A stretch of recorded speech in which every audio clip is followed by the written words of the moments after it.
16ই August শনিবার শনি পুজো দিতে বেরিয়েছিল মেয়েটা, আর বাড়ি ফেরেনি। সেই ছোট থেকে যে মেয়েকে বাবা মা এত কষ্টে যত্নে লালন পালন করলো, সে হঠাৎ কোথায় গেল? মেয়ের চিন্তায় ঘুম খাওয়া দাওয়া উঠেছে মা বাবার। অসুস্থ হয়ে বিছানার শয্যায় মা। মেয়েকে ফিরে পেতে বাবার কাতর আকুতি। ঘটনা দাসপুর থানার সাহাচক গ্রামের। বাবা অরূপ দোলই জানান, শনিবার শনি পুজো দিতে বেরিয়েছিল মেয়ে দোলন। সেই থেকে আর বাড়ি ফেরেনি। রাগ অভিমান যাই হোক না কেন, মেয়েকে ফিরে পেতে কাতর আবেদন বাবার। অরূপ দোলই, আমার মেয়ে দোলন দোলই। কালকে শনিবার সন্ধ্যা 7টা থেকে শনি পূজা দেওয়ার নাম করে কোথাও চলে গেছে, আমরা খোঁজ পাচ্ছি না। যদি কেউ পেয়ে থাকো তাকে আমাদের এই ফোন নাম্বার দিয়ে আছে, এই ফোন নাম্বারে যোগাযোগ করে আমাদের ঠিকানায় তাকে পাঠিয়ে দেওয়ার ব্যবস্থা।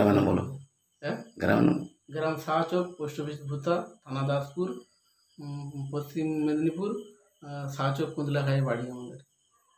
মা দেখো অসুস্থ, মা শুয়ে আছে, কাল থেকে স্যালাইন চলছে, কাল থেকে মাও করতে পারছেন বিছানার টেনশনে। দাদা আপনারা কেউ যদি দেখে থাকেন এই সহযোগিতা এই নম্বরে ফোন করবেন। বড় দলে বাবা। আমি অরূপ দোলই বলছি। আমার মেয়ে দোলন দোলই কাল রাত্রি 7টা থেকে শনি পূজা দিতে যাওয়ার নাম করে সে চলে গেছে, তাকে আর খুঁজে পাচ্ছি না।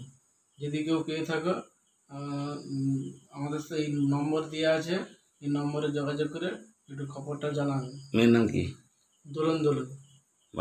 বাড়ি সাহাচক, থানা দাসপুর, পোস্ট অফিস ভূতা, সাহাচক কুন্দলাখাই বাড়ি আমাদের।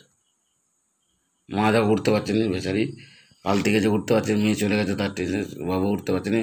স্যালাইন চলছিল, এই স্যালাইন খোলা হয়েছে, মা টেনশনে কাল থেকে কিছু খায়ও নি, শনি পূজার উপাসে তার বেড়ে আছে। এই ঠাকুমা কিছু বলছেন শুনো। তাহলে দিন টেনশন আছে, বেচারি টেনশনে আছে। যেখানে থাকো চলে এসো, চলে এসো। এই কথা আর কোথাও বলতে পারেন? কোথাও গেছে, চলে আসবে।